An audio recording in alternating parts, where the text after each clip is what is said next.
Irmãos, base da nossa redenção, né? A obediência de Cristo.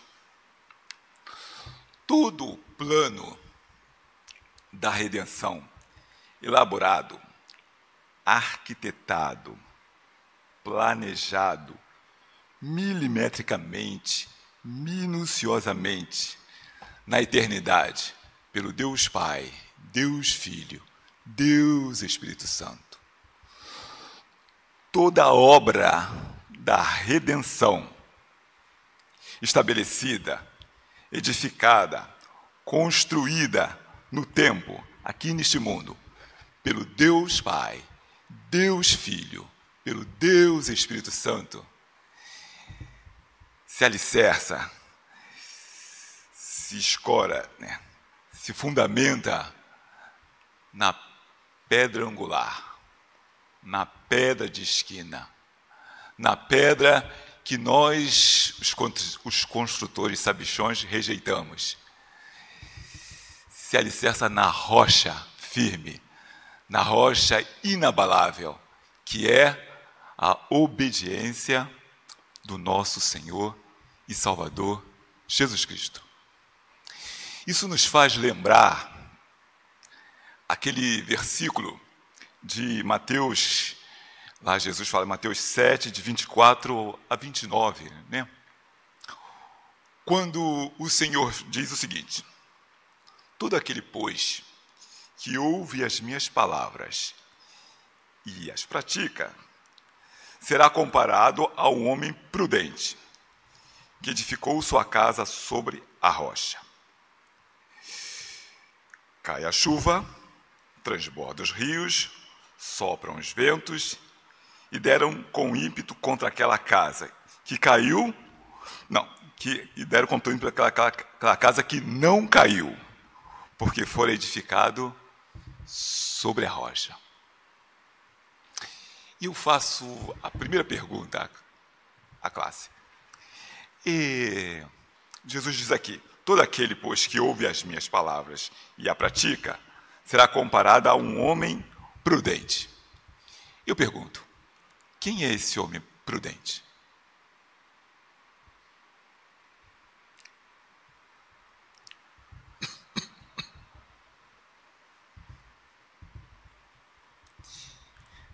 Quem é esse homem prudente o qual Jesus está referindo-se aqui?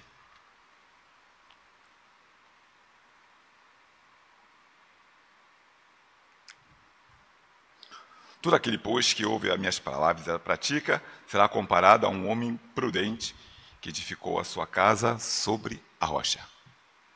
Quem é o homem prudente?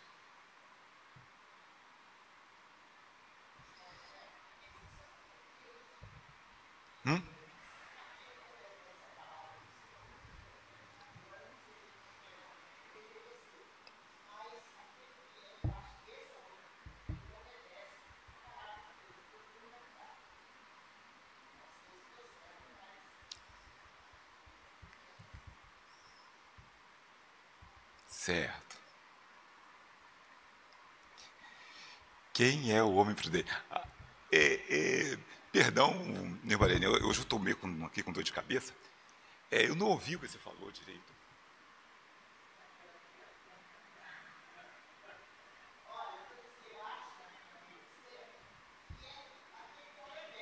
Ah, sim, sim.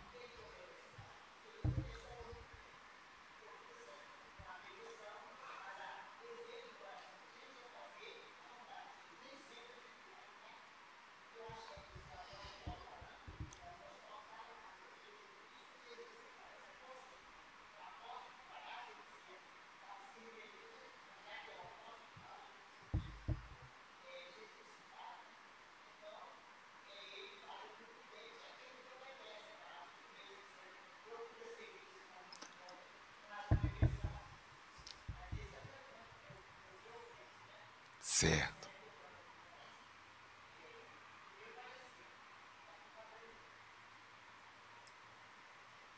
Quem mais falou?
Sim, dê nome aos bois.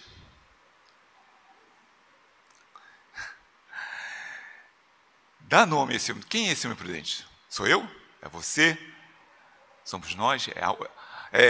Eu podia dizer, todo aquele, pois, que ouve essas minhas palavras e as pratica será comparado ao Hamilton.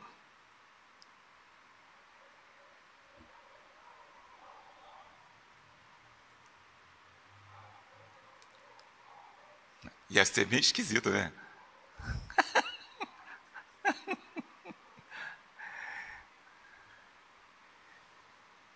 Certo. Certo. Mas dê nome.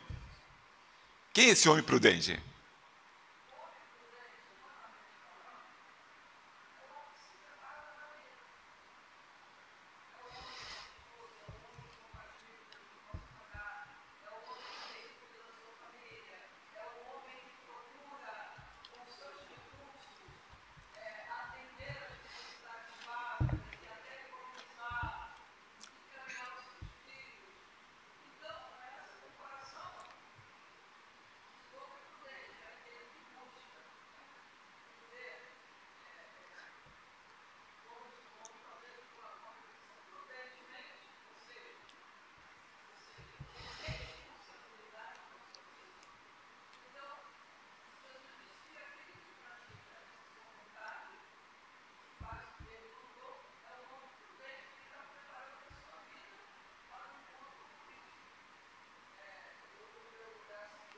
Certo.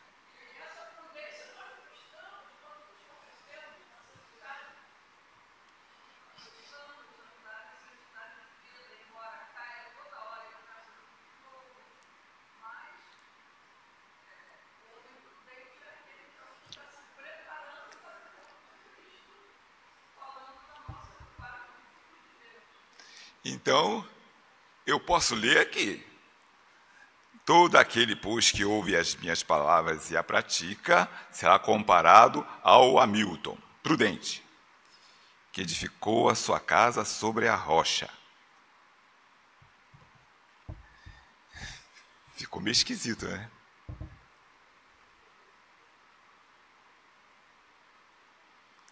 Não,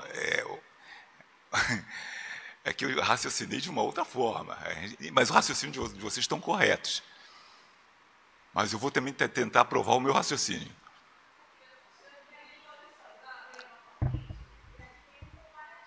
Sim.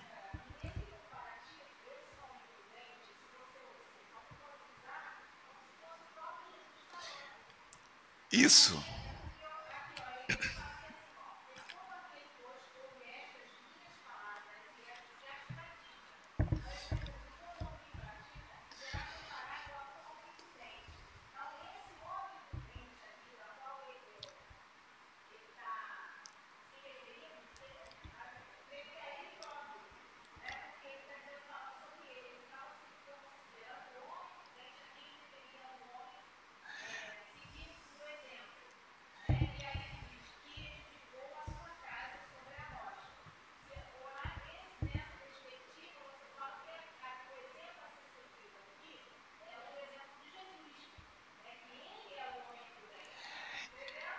Isso.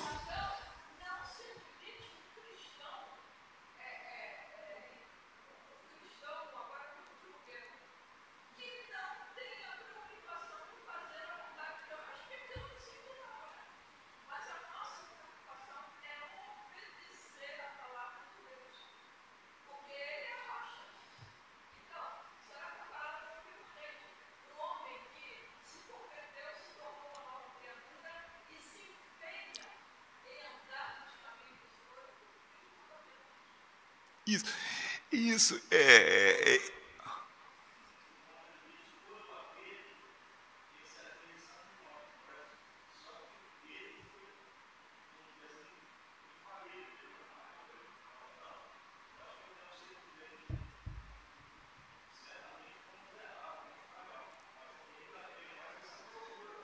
Sim.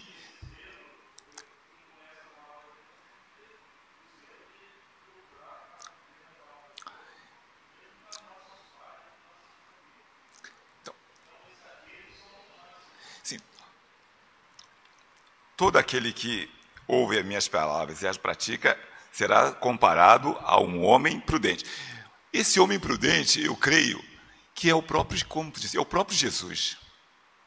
Porque a obra que ele veio edificar, a obra que ele veio construir, a obra que ele veio realizar, não tem como se apoiar na minha obediência, na sua obediência, nas nossas obediências. Não tem. Porque nós pecamos. Às vezes, as pessoas do mundo até podem nos... a Alda é prudente, a Marta é prudente, né? O Marene é prudente, né? Que mulher prudente. Pode nos achar... Eu, no outro dia, lá no meu serviço, há muito tempo, eu ajudei um amigo, ele se meteu numa encrenca lá, num trabalho, eu fiquei até tarde o ajudando a resolver o problema, e graças a Deus, Deus nos deu vitória, foi resolvido o problema. Aí ele ficou tão feliz, tão feliz, tão feliz, que ele chegou, depois no dia seguinte, ele falou assim: Hamilton, você, obrigado, e me agradeceu, falou assim: você é um pastor. Eu falei: quê? Pastor. E a partir de agora, eu vou te chamar de pastor. E ele começou a me chamar de pastor. E até hoje, as pessoas lá no serviço falam: pastor, pastor. Esses dias foi uma pessoa lá do Sul, a fazer curso lá onde nós trabalhamos, e ela ficava: pastor, pastor, vem cá, pastor, pastor. Mas a gente sabe que nós não temos nada de pastor. A gente peca por pensamentos. Caramba, pensei aquilo que eu não devia pensar, mas pensei. Peca por palavras, falei aquilo que não devia falar. Falei, mas falei. Senhor, me perdoa. Pecamos por obras, fazemos aquilo que não devíamos fazer. Ou, muitas das vezes, nós pensamos aquilo que queremos pensar. Eu sei que isso não agrada a Deus, eu sei que isso não é vontade de Deus, mas eu vou pensar e estou pensando. A gente faz isso. Eu sei que isso não é para falar, mas Deus me perdoe, mas eu vou falar. E falei. Fere, machuca, magoa, mata as pessoas. Mas falei, pronto. Ou muitas das vezes a gente age, a gente chega: Senhor, me perdoe, mas não tem jeito, eu vou fazer isso. E a gente faz, executa, sabendo que a ira de Deus vai vir sobre nós, as consequências vão repercutir em nós e naqueles que nos cercam, mas eu vou fazer e faço. Nós nos agimos assim. Ou muitas das... E fora as vezes que nós fazemos e nem nos lembramos, como foi ensinado aqui pelo o Rafael, que não falou. Muitas vezes nós pecamos e nem lembramos que pecamos. Então, não tem como edificar uma casa sobre a minha obediência, sobre a minha vida. Não tem. Jesus é o nosso padrão, Jesus é o nosso alvo, Jesus é a nossa meta. E isso é que é o desafio, né? É um desafio. Porque Deus não desce o padrão dele a nós. Nós é que temos que ir lá. E esse é o nosso desafio, de vivermos isso. Mas busca, entrega, mas não vamos conseguir nessa vida. Nós sabemos disso. Então, não tem como ser. Então, esse homem prudente que ele está falando, é ele próprio. Porque se foi... Sim.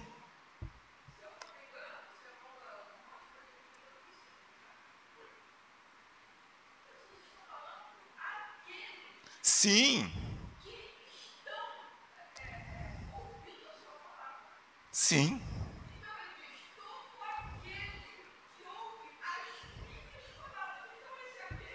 Sim. Mas a gente, quanto mais... Então, quanto mais a gente conhece a palavra, quanto mais a gente permanece na palavra, mais a gente reconhece as nossas falhas.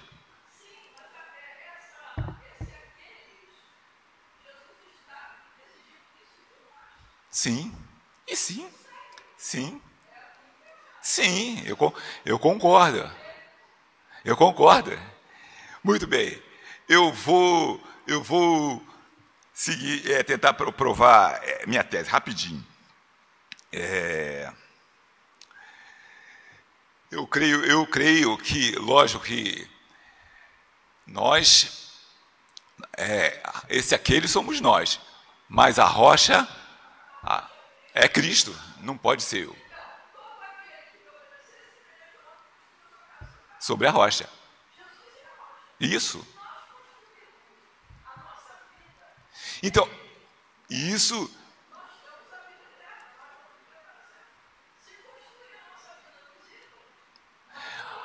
Inclusive, o hino 298, ele fala, a pedra preciosa que Deus predestinou, sustenta as pedras vivas que a graça trabalhou. A graça trabalha todos os dias, todo momento, a cada amanhecer, ela vai nos lapidando.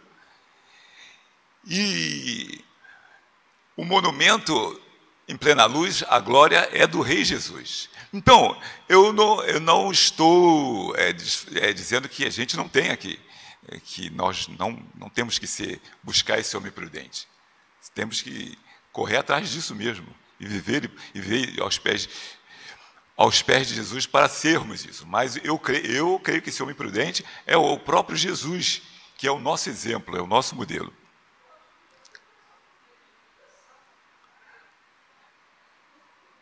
Quer ver, quando Deus nos criou, né, Deus nos criou a sua imagem, a sua semelhança, né? Conforme a sua imagem, a sua semelhança. E Ele nos criou para a sua própria glória. E nós desobedecemos. E como vai mostrar a lição, nós desobedecemos voluntariamente, né? Voluntário. Nós quisemos fazer isso. Como comparado a... Por isso que a lição também fala sobre a obediência passiva e ativa. A obediência passiva de Jesus é justamente isso, que ele se entregou, teria que ser voluntário. Voluntário. E a nossa desobediência foi também voluntária. Por que a nossa obediência foi voluntária?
Sim, isso mesmo. Nós pecamos voluntário, porque isso que o nosso seminarista falou, e também nós tínhamos livre-arbítrio. Né? Nós éramos livres, né? Naquela época. Assim, Deus nos deu, nós tínhamos toda a autoridade de repreender Satanás ali e esmagar a cabeça da serpente. Esses dias eu vi lá perto do meu serviço um outdoor, mas eu falei, como é que pode? O pessoal colocou assim, o padre que faz exorcismo. Aí botou o telefone embaixo, exorcista, né? Falei, como? Como oferece esse tipo de serviço? Nós tínhamos autoridade, sim, naquela época, lá no princípio, sobre nosso. Não é que nós éramos mais fortes do que ele fisicamente, porque Satanás é espírito, nós somos carne, mas nós tínhamos autoridade dada pelo próprio Deus de destruí-lo. E não o fizemos voluntariamente, nós lhe obedecemos. Nós almejamos ser como Deus, como Ele quis, né? E por isso pecamos, desobedecemos. E assim nos tornamos escravo do pecado, como foi falado, escravos, servos de Satanás, e fomos expulsos.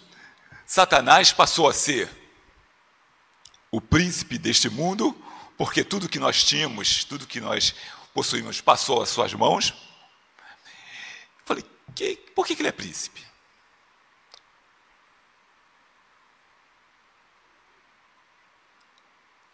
Por que ele foi chamado o príncipe deste mundo?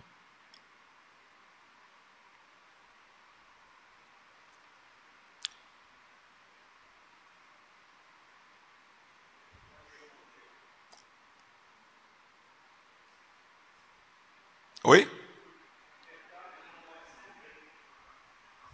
Mas o príncipe é um futuro rei. Todo príncipe é futuro rei.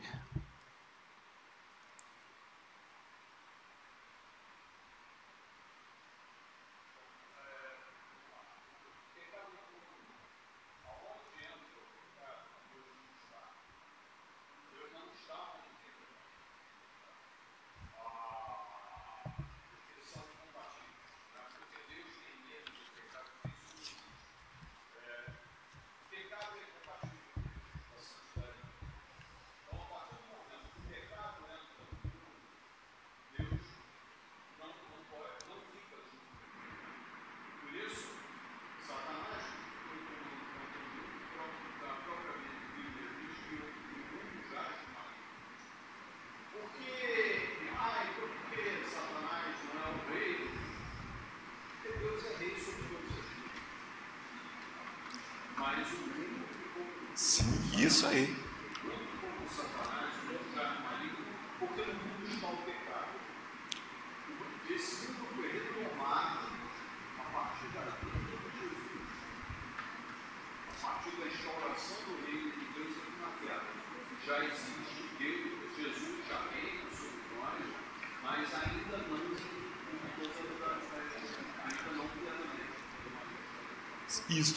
Satanás passou a ser príncipe deste mundo, justamente porque ele tem os demônios que o servem.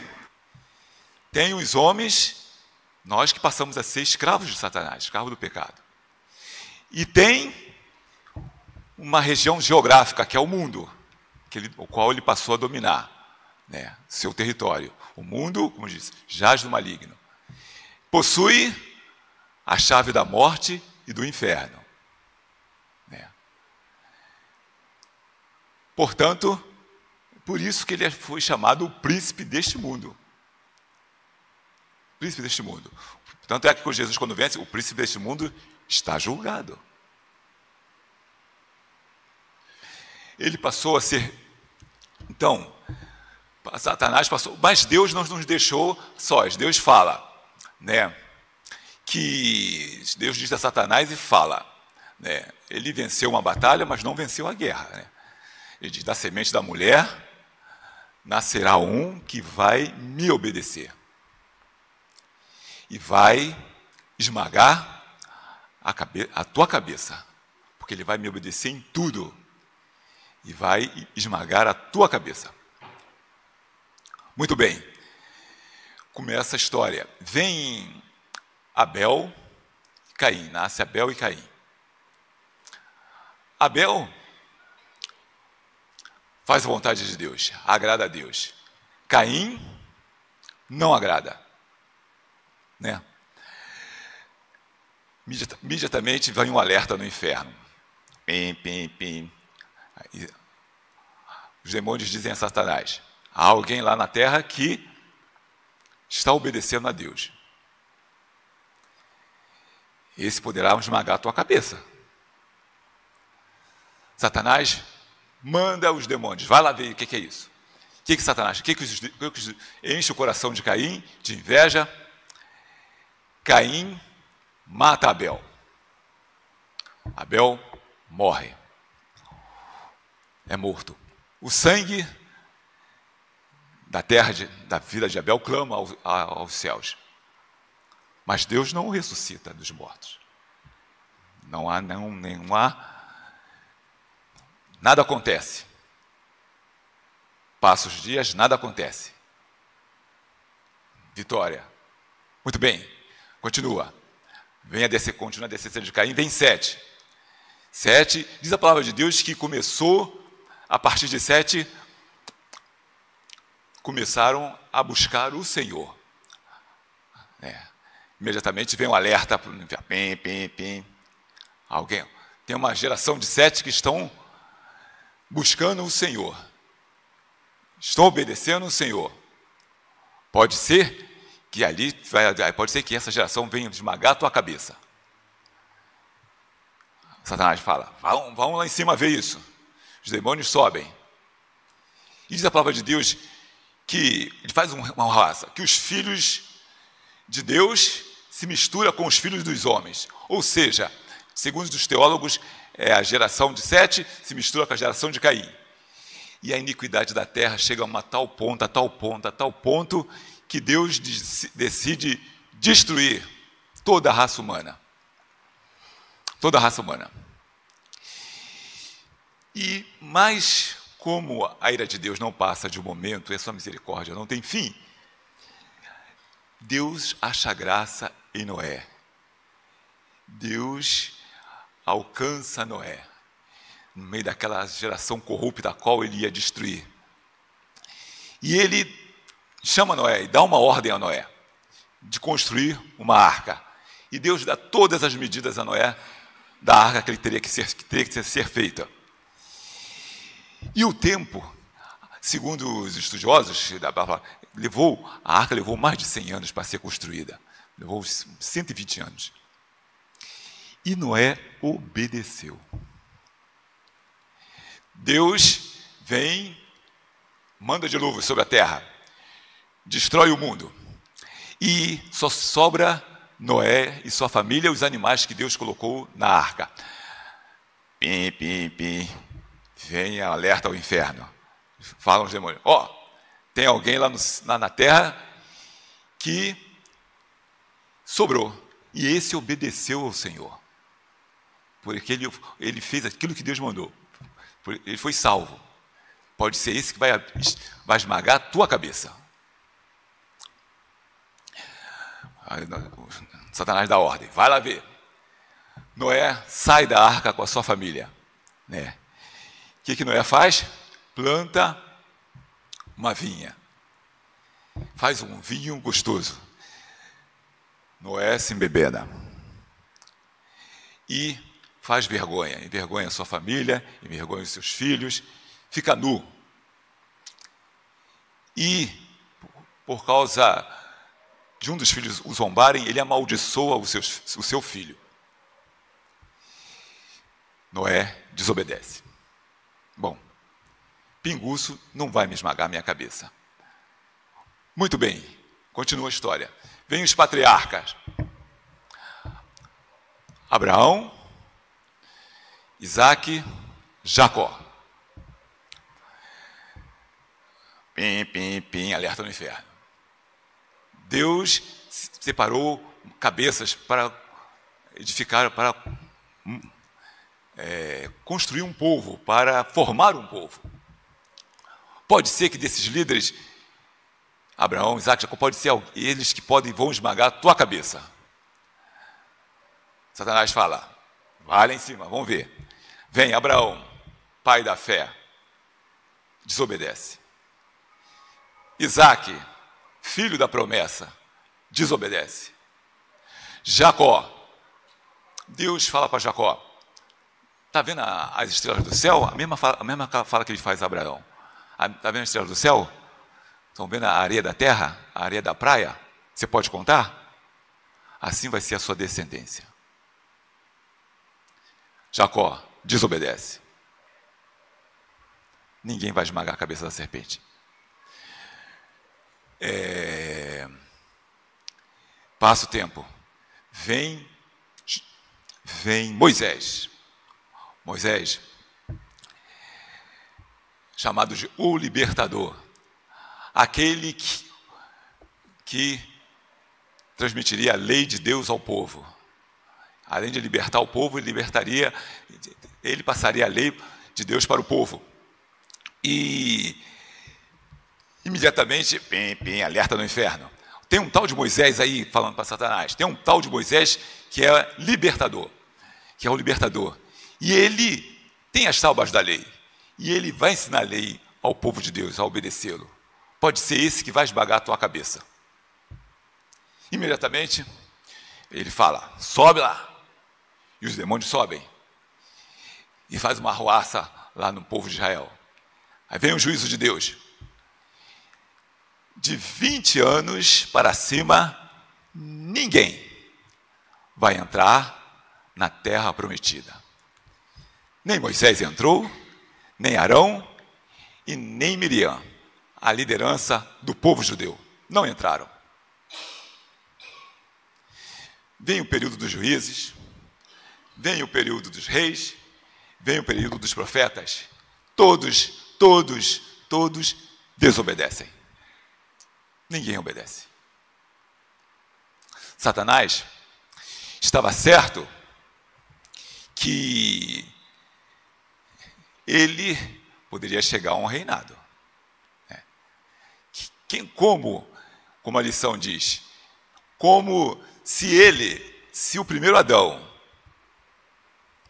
no paraíso caiu, como o que esmagaria sua cabeça na terra, no local onde ele domina, poderia vencê-lo?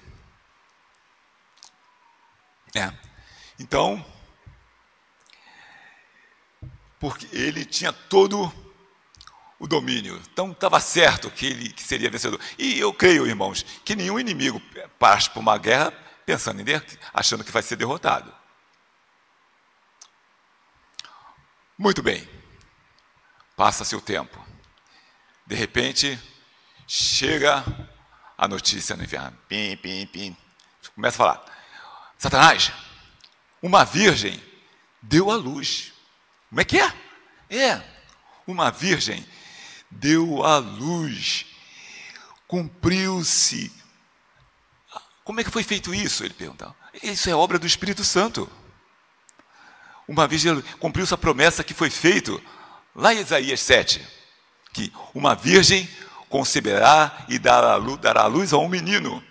E esse menino se chamará Emanuel, que quer dizer Deus conosco.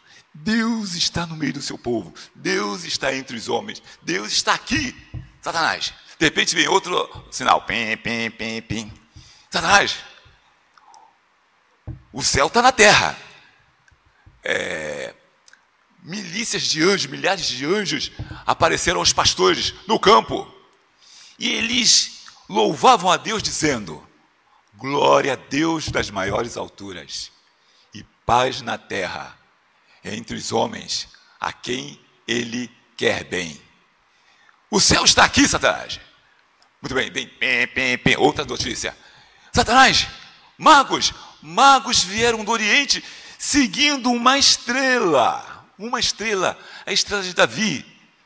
Cumpriu-se uma profecia dita lá em Números por Balaão. Uma estrela procederá de Jacó, o cetro subirá de Israel. Pim. Mais uma notícia. Outro anjo chega. Satanás, o anjo Gabriel está aqui. E ele disse a Maria: que o filho que está no seu ventre será chamado Filho do Altíssimo. E ela colocará o nome dele de Jesus. Jesus, e diz mais, porque ele salvará o povo do pecado deles. Satanás é ele, é esse que vai esmagar a tua cabeça. Porque se ele vai salvar o seu povo, ele vai ter que obedecer a Deus em tudo. E é esse que vai esmagar a sua cabeça. Muito bem. Satanás reúne todo o inferno, as potestades, principados, tronos, soberanias, tudo. E dá a ordem. Sobe lá, vamos lá ver o que é isso. O inferno diz, não, nós não vamos subir. Quem vai subir vai ser você. Porque essa luta é sua. Se a tua cabeça for esmagada,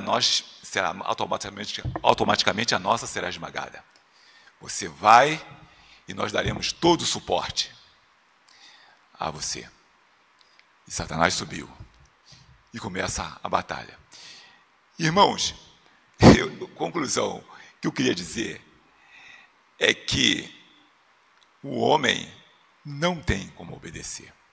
Nós não temos, quando nós falamos de que o homem prudente é o Senhor Jesus, ele está falando dele próprio, porque a nossa obediência nós podemos ser prudentes, sim, mas nós sabemos em nós que nós somos pecadores, e não temos como, se não for por Cristo, vencer essa batalha.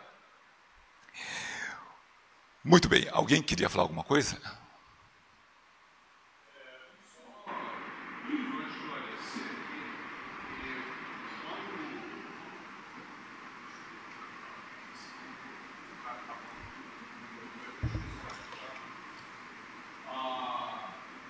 Só para esclarecer, gente, que quando os alertas que Satanás recebe lá no inferno, lá o pim-pim-pim, lá, é importante a gente entender que para Satanás pode ser um alerta, mas para Deus não é.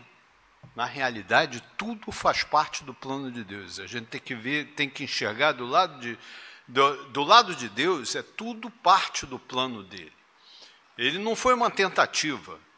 Ele não tentou redimir o homem através de Moisés, através de Jacó, através de Abraão. Isso tudo foi um plano para, ao longo das épocas, desembocar em quê? Em Jesus. Porque o plano de Deus era que Jesus viesse para ele, sim, nos redimir. Porque isso é importante a gente entender, que o pecado veio ao mundo por Adão, primeiro homem. E a redenção, a reconciliação de Deus com o homem veio através do que Paulo chama de segundo Adão. O que é segundo Adão? É Jesus. O que o primeiro Adão não conseguiu fazer, que era manter a comunhão entre o homem, entre a humanidade e Deus, o segundo Adão, Cristo, conseguiu fazer. Por quê? Porque ele é Deus. Então, o plano desde o início era que desembocasse em Deus vindo ao mundo como seu filho, como uma manifestação de Deus aqui no mundo, para reconciliar definitivamente o homem com Deus. Essa obra não terminou. Ela só vai terminar quando Jesus retornar em majestade e glória para reinar conosco, e aí o Satanás, que ainda está no mundo, vai embora, de vez. E o pecado não vai estar mais, nós não estaremos mais convivendo com o pecado. Mas enquanto para Satanás ele foi recebendo alertas lá onde ele está, do lado de Deus era tudo planejado, foi tudo planejado aos poucos. Porque Deus poderia ter agido logo no início. Mas se a gente olha, a terra foi sendo povoada ao longo dos séculos, ao longo das eras, a terra foi sendo povoada, e o mundo foi aumentando, a quantidade de gente foi aumentando. Isso faz parte do plano de Deus também. Se tivesse acontecido lá no início, lá na época antes de Noé, antes de Abraão, se Deus tivesse intervindo naquela época, nós não estaríamos aqui. Porque o mundo não chegaria até, como a gente conhece, não chegaria até a nossa época. Mas é plano de Deus e nós fazemos parte do plano de Deus. Nós fazemos parte do plano de Deus. E o plano de Deus é exatamente para que nós construamos a nossa casa sobre a rocha. A rocha é Jesus.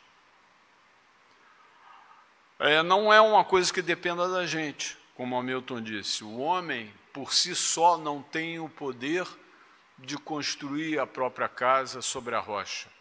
Porque ele vai construir, por melhor que ele construa, vai estar sempre faltando alguma coisa, vai estar sempre um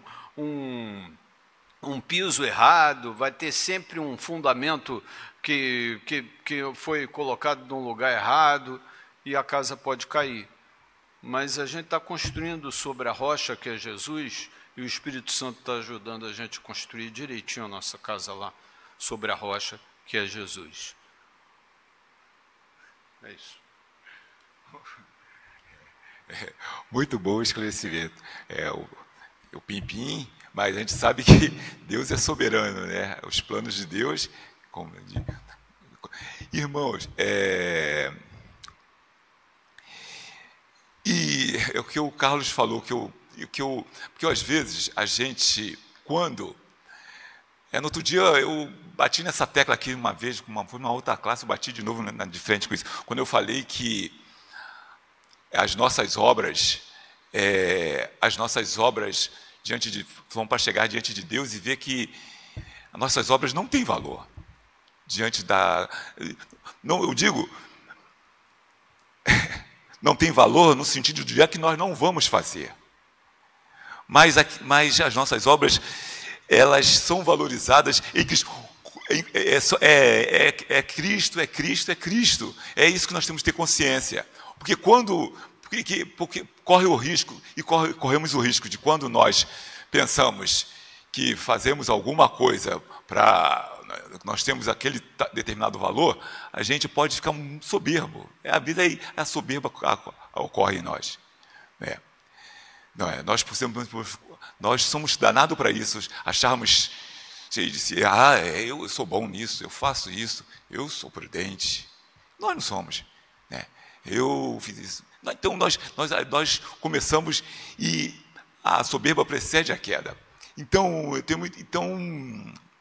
as nossas obras têm que ser feitas e Deus é privilégio nosso fazer parte dessa obra gigantesca, dessa obra em Cristo, mas os méritos são todos, nós somos privilegiados. Nós não temos valor algum nesse sentido. E eu peço perdão, eu vou parar aqui.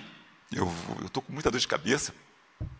E eu vou, na próxima lição, estou até falando meio lento. Se Deus permitir, nós continuamos a lição. Nós vamos entrar na lição falando sobre obediência ativa, obediência passiva do nosso Senhor e Salvador Jesus Cristo. O porquê qual o segredo de Deus, de Jesus, como homem obedeceu a Deus em tudo.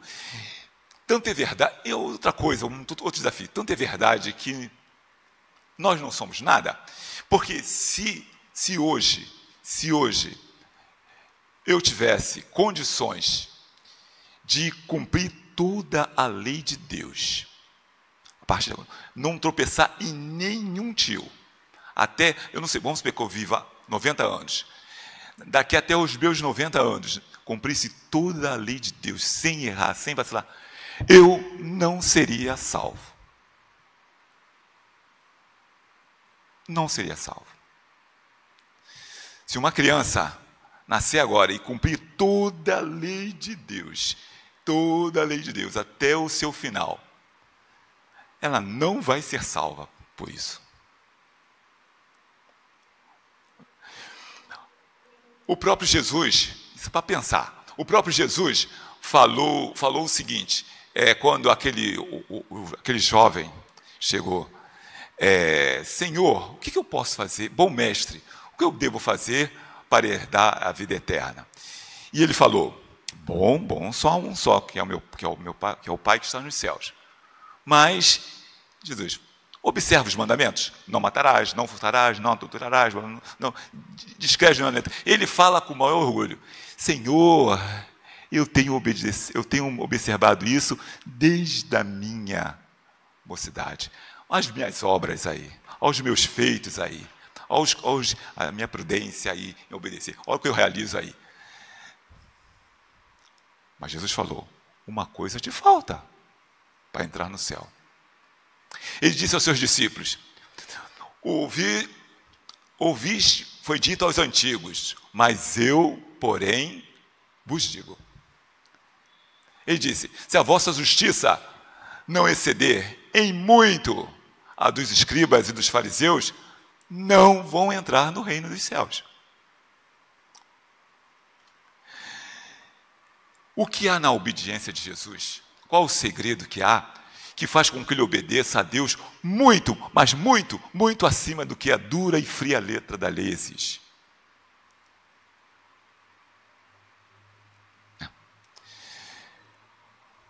Vamos para pensar, né? Irmãos, que Deus nos abençoe.